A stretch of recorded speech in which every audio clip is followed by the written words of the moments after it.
ഇറാനിലെ ആണവ കേന്ദ്രമായ ഇസ്ഫഹാനെ കേന്ദ്രീകരിച്ചുകൊണ്ട് പുതിയൊരു വിവാദം ഇപ്പോൾ പുറത്തു വന്നിരിക്കുകയാണ്. അത് റഷ്യയുടെ പ്രസിഡന്റായിരിക്കുന്ന Vladimir Putin American president Donald ട്രംപിനെ ഭീഷണിപ്പെടുത്തിയിരിക്കുന്നു എന്ന തരത്തിലാണ് ഈ വിഷയം മറ്റൊരു തലത്തിലേക്ക് ഇപ്പോൾ നീങ്ങിക്കൊണ്ടിരിക്കുന്നത്. ഇറാനെ ആക്രമിക്കുന്നതോടനുബന്ധിച്ച് പുടിൻ പറഞ്ഞിട്ടുണ്ട് എന്നാണ് ഇപ്പോൾ പറയപ്പെടുന്നത്. കാര്യം 200-ലധികം റഷ്യൻ പൗരന്മാർ ജോലി ചെയ്യുന്ന മേഖലയാണ് ഇസ്ഫഹാൻ എന്ന് പറയുന്ന ആണവ റിയാക്ടറുമായിട്ട് ബന്ധപ്പെട്ട മേഖല. നിങ്ങൾ ശക്തമായിരിക്കുന്ന ആക്രമണം നടത്തുകയോ ഭൂഖണ്ഡേതര മിസൈൽ പ്രയോഗിക്കുകയോ ചെയ്താൽ, ബോംബ് പ്രയോഗിക്കുകയോ ചെയ്താൽ തീർച്ചയായിട്ടും അവരെല്ലാവരും അവിടെ മരണപ്പെടാൻ സാധ്യതയുണ്ട്. അങ്ങനെ ഉണ്ടാകുന്ന സമയത്ത് നേർക്ക് നേരെ റഷ്യയും അമേരിക്കയും തമ്മിൽ ഒരു യുദ്ധമുണ്ടാവുകയോ അല്ലെങ്കിൽ അതിൻ്റെ തുടർച്ചാ സംബന്ധമായിരിക്കുന്ന കാര്യങ്ങളോ ഉണ്ടാകും എന്നതിനാൽ അത്തരം ഒരു ആക്രമണത്തിൽ നിന്ന് മേഖലയെ ഒഴിവാക്കണം എന്ന് ഇറാന് വേണ്ടിയിട്ടും റഷ്യയുടെ പൗരന്മാർക്ക് വേണ്ടിയിട്ടും പുടിൻ ട്രംപിനോട് പറഞ്ഞിരിക്കുന്നു എന്നുള്ളത് ഇപ്പോൾ സ്ഥിരീകരിച്ച റിപ്പോർട്ടായിട്ട് പുറത്തു വരുന്നു. റഷ്യൻ മാധ്യമങ്ങൾ ഇതിന് നേരത്തെ പറഞ്ഞിട്ടുണ്ടെങ്കിൽ പോലും അമേരിക്കയുടെ വാഷിങ്ടൺ പോസ്റ്റ് ഒന്നും അത് അത്ര ഗൗരവമായിട്ട് എടുത്തിട്ടില്ല. എന്നാൽ അത് വലിയ രീതിയിൽ ചർച്ച വന്നതോട് കൂടിയിട്ട് ഇത് സ്ഥിരീകരിക്കപ്പെട്ട റിപ്പോർട്ടാണ് എന്നുള്ളിടത്തേക്ക് കാര്യങ്ങൾ പോകുന്നു. റഷ്യയെ അമേരിക്ക ഭയപ്പെടുന്നുണ്ട് എന്ന് മാത്രമല്ല, പുടിനുമായിട്ട് ഉടക്കുന്നത് വലിയ രീതിയിൽ മേഖലയിൽ പ്രശ്നങ്ങൾ ഉണ്ടാക്കും. പ്രത്യേകിച്ച് മിഡിൽ ഈസ്റ്റ് മേഖലയായിട്ട് ബന്ധപ്പെടുന്ന വിഷയം വരുമ്പോൾ യഥാർത്ഥത്തിൽ ഗൾഫ് രാജ്യങ്ങൾ അപ്പാടെ തന്നെ ഏറെക്കുറെ പലസ്തീൻ വിഷയവുമായിട്ട് ബന്ധപ്പെട്ട് അമേരിക്കയുമായിട്ട് അകന്നു നിൽക്കുന്ന ഒരു സാഹചര്യത്തിൽ ഈ റഷ്യ എന്ന് പറയുന്ന രാജ്യത്തിന് മിഡിൽ ഈസ്റ്റിലേക്ക് കയറാൻ വേണ്ടിയിട്ട് താനൊരു വാതിൽ തുറന്നു കൊടുക്കുന്ന ഒരു സ്ഥിതിവിശേഷം വരുമെന്ന് മനസ്സിലാക്കിയതിൻ്റെ അടിസ്ഥാനത്തിൽ, അല്ലെങ്കിൽ അത്തരം ഉപദേശകർ അമേരിക്കൻ പ്രസിഡന്റ് ട്രംപിനോട് പറഞ്ഞതിൻ്റെ അടിസ്ഥാനത്തിലാണ് ഭൂഖണ്ഡേതര മിസൈലുകൾ കാര്യങ്ങളൊന്നും ഇസ്ഫഹാന്റെ ആണവ കേന്ദ്രവുമായിട്ട് ബന്ധപ്പെട്ട് പ്രയോഗിച്ചിട്ടില്ല എന്നുള്ളതാണ് ഇപ്പോൾ മനസ്സിലാക്കാൻ വേണ്ടി പറ്റുന്നത്. എന്നാൽ പ്രയോഗിച്ചിട്ടുണ്ടെങ്കിലും അത് വലിയ താഴ്ചയിലുള്ളതായതുകൊണ്ട് തകർക്കാൻ സാധിച്ചിട്ടില്ല എന്ന് ഇറാൻ മീഡിയയും അവകാശപ്പെടുന്നു. രണ്ട് തർക്കങ്ങൾ ഇപ്പോൾ യഥാർത്ഥത്തിൽ നിലനിൽക്കുന്നു. തങ്ങളുടെ പൗരന്മാർക്കൊന്നും സംഭവിച്ചിട്ടില്ലെന്നും തങ്ങളുടെ പൗരന്മാർ സുരക്ഷിതരാണെന്നും റഷ്യയുടെ പ്രസിഡന്റിനെ ഉദ്ധരിച്ചുകൊണ്ട് റഷ്യയുടെ പത്രങ്ങൾ തന്നെ റിപ്പോർട്ട് പുറത്തുവിട്ടിട്ടുണ്ട്. ഏതൊക്കെ മേഖലകൾ ഇറാനെ കേന്ദ്രീകരിച്ചുകൊണ്ട് ഏതെല്ലാം മേഖലയിൽ ആണവായുധവുമായി ബന്ധപ്പെട്ട വിഷയങ്ങൾ നിൽക്കുന്നോ അവിടെയെല്ലാം ചൈനയുടെയും റഷ്യയുടെയും പൗരന്മാരാണ് ജോലി ചെയ്യുന്നത്. തന്ത്രപ്രധാന മേഖലകളിലും ആ പ്രവൃത്തിയുമായിട്ട് ബന്ധപ്പെട്ട എല്ലാ രീതിയിലും ഇവർ തന്നെയാണ് മുൻപേ ഉള്ളത്. ഇറാനിയൻ പൗരന്മാർ അവരെ സഹായിക്കുക മാത്രമാണ് ചെയ്യുന്നത്. ഇത്തരമൊരു ആക്രമണം ഉണ്ടായാൽ അതൊരു ലോക യുദ്ധത്തിലേക്ക് എത്തും എന്ന് ഏറെക്കുറെ ഉറപ്പാണ് എന്ന് അമേരിക്കക്ക് ബോധ്യപ്പെട്ടതിൻ്റെ അടിസ്ഥാനത്തിലാണ് ആ മേഖല പതുക്കെ അങ്ങോട്ട് ഒഴിവാക്കിയത്. ബോംബ് സ്ഫോടനം നടത്തിയിട്ടുണ്ട്. അതിൻ്റെ മേഖലയിൽ, അതായത് പ്രതലത്തിലുള്ള ബിൽഡിങ്ങുകൾ തകർന്നിട്ടുണ്ട്. എന്നാൽ ആൾനാശമോ അല്ലെങ്കിൽ താഴ്ചയിലുള്ള ആണവായുധവുമായിട്ട് ബന്ധപ്പെട്ട റിയാക്ടറിന് എന്തെങ്കിലും കേടുപാടുകൾ സംഭവിക്കുകയോ ചെയ്തിട്ടില്ല. മാത്രവുമല്ല, മറ്റൊരു റിപ്പോർട്ടിൻ്റെ ഭാഗം പറയുന്നത് ഇങ്ങനെയാണ്: ഇറാൻ്റെ കൈവശത്തിലുണ്ടായിരിക്കുന്ന, അമേരിക്കയുടെ കൈവശത്തിലുള്ള ഭൂഖണ്ഡേതര മിസൈലിൻ്റെ താഴ്ചയും താഴ്ന്നുകൊണ്ട് അത് തകർത്ത് ആക്രമണം നടത്താനുള്ളതിൻ്റെ പ്രേരശേഷി എത്രത്തോളം ഉണ്ട് എന്ന് ആദ്യഘട്ടത്തിൽ തന്നെ ഇറാൻ മനസ്സിലാക്കിയിട്ടുണ്ട്. അല്ലെങ്കിൽ ഇതിൻ്റെ രഹസ്യങ്ങൾ ചോർന്നു പോയിട്ടുണ്ട്. അപ്പോൾ ഇവർ നിർമ്മിക്കപ്പെടുന്ന ഈ ആണവായുധവും റിയാക്ടറുമായിട്ട് ബന്ധപ്പെട്ട കാര്യങ്ങളെല്ലാം ഭൂഖണ്ഡേതര മിസൈൽ ഏതെങ്കിലും കാലത്ത് അമേരിക്ക വിക്ഷേപിക്കുകയും തകർക്കുകയും ചെയ്യുകയാണെങ്കിൽ അതിന് പോലും യാതൊരു പ്രഹരം ഏൽക്കാത്ത തരത്തിൽ അത്രയും താഴ്ചയിലാണ് നിർമ്മിക്കപ്പെട്ടത് എന്ന് പറയുന്നു.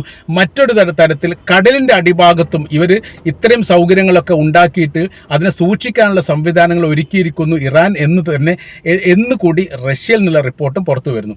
അപ്പോൾ ഇപ്പോഴത്തെ സാഹചര്യം, ഇപ്പോഴത്തെ സ്ഥിതികൾ എന്ന് പറഞ്ഞാൽ യുദ്ധം കഴിഞ്ഞതിന് ശേഷം മർമ്മപ്രധാനമായിരിക്കുന്ന ഒരുപാട് രഹസ്യങ്ങൾ ഇപ്പോൾ പുറത്തോട്ട് ഇറങ്ങിക്കൊണ്ടിരിക്കുകയാണ്.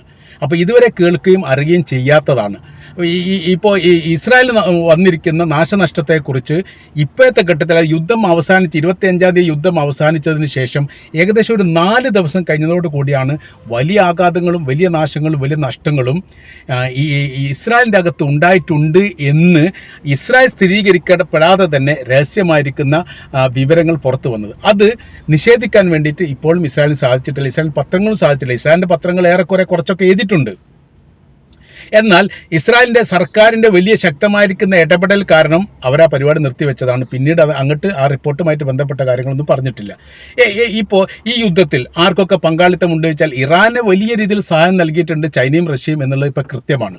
ചൈനയുടെ ആയുധങ്ങൾ അല്ലെങ്കിൽ ഈ മിസൈൽ പ്രതിരോധ സംവിധാനങ്ങൾ ഈ 3 വിമാനമെങ്കിലും ഔദ്യോഗികമായിട്ട് പ്രഖ്യാപിക്കപ്പെട്ട 3 വിമാനമെങ്കിലും ഇറാനിലേക്ക് വന്നിട്ടുണ്ട്. അത് റഡാർ സംവിധാനത്തിൽ ഈ വിമാനം കാണപ്പെട്ടു എന്ന് പറയുന്നത് ചൈനയിൽ നിന്ന് പുറപ്പെടുന്ന സമയത്ത്, ഇറാൻ്റെ അതിർത്തി എത്തിയ സമയത്ത് അത് കാണുന്നില്ല, മങ്ങിപ്പോയിട്ടുണ്ട് എന്ന് പറയുന്നു. അത് ഏത് തന്ത്രങ്ങളാണ് ഇവർ ഉപയോഗിച്ചത് എന്നതിനെക്കുറിച്ച് വിവരമൊന്നുമില്ല. അതായത് 3 കപ്പൽ, അതായത് ഒന്നുകിൽ ഈ യുദ്ധവിമാനങ്ങളാണ്, കപ്പലല്ല വിമാനങ്ങൾ, യുദ്ധവിമാനങ്ങളാണ്, അതല്ലെങ്കിൽ കാർഗോ വിമാനങ്ങളാണ്. 3 വിമാനങ്ങൾ ചൈനയിൽ നിന്ന് ഇറാനിലേക്ക് എത്തിയിട്ടുണ്ട്. അതിൽ മുഴുവൻ ആയുധങ്ങളാണ്, പ്രതിരോധ സംവിധാനങ്ങൾ ഉണ്ട് എന്നും പറയുന്നു.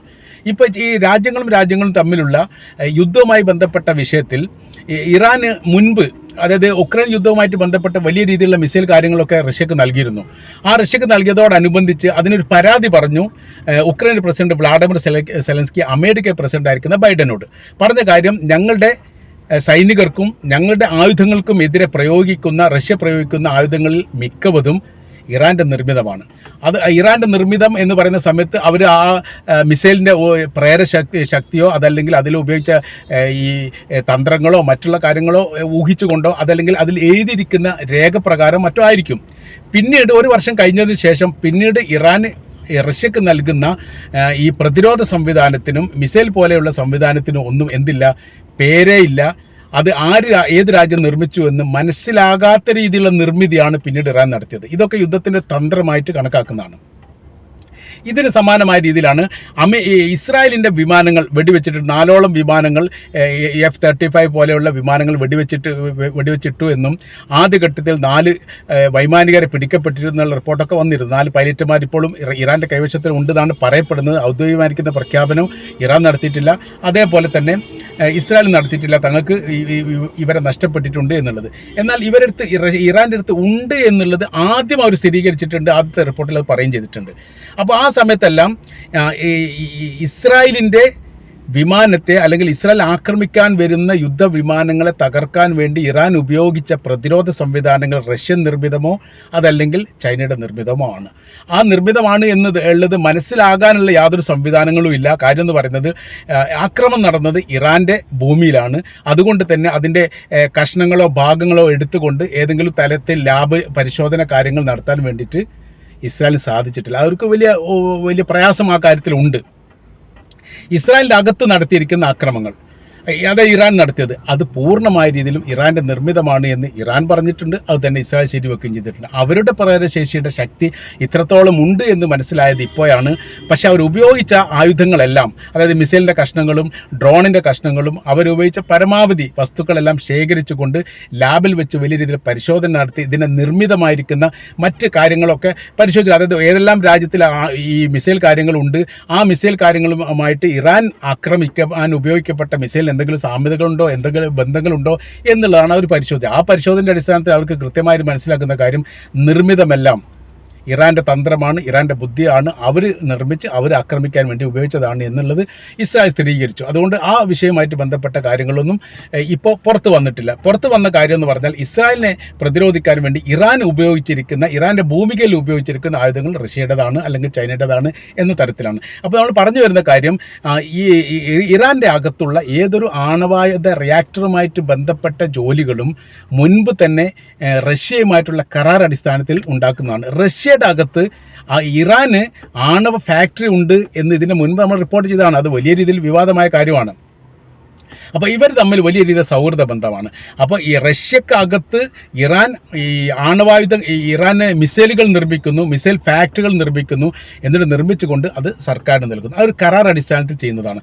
സമാനമായ രീതിയിൽ ഇറാനിൽ എന്ത് ചെയ്യുന്നു, ആണവ റിയാക്ടറുമായിട്ട് ബന്ധപ്പെട്ട കാര്യത്തിന് 200ഓളം തൊഴിലാളികളെ വെച്ചുകൊണ്ട്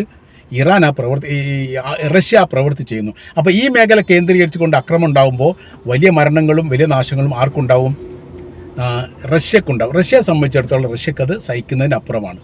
അമേരിക്കയുടെ ഒരു മിസൈൽ കൊണ്ടോ ബോംബ് കൊണ്ടോ റഷ്യയുടെ പൗരന്മാർ കൊല്ലപ്പെട്ടു എന്ന് പറഞ്ഞാൽ ആ രാജ്യത്തിലുള്ള പ്രതിഷേധങ്ങളും ആ രാജ്യത്തിലുള്ള എതിർപ്പുകളും പിന്നീട് ഗവൺമെൻറ്റുമായിട്ട് ബന്ധപ്പെട്ട വിഷയങ്ങളും ഒരു യുദ്ധത്തിലേക്ക് എത്തിക്കാനല്ലാതെ മറ്റൊരു പോംവഴിയില്ല. ഇപ്പം തന്നെ ഇറാനെ ആക്രമിച്ചിട്ട് പോലും ഇറാൻ തിരിച്ചടിച്ചിട്ടുണ്ട് അമേരിക്കയെ.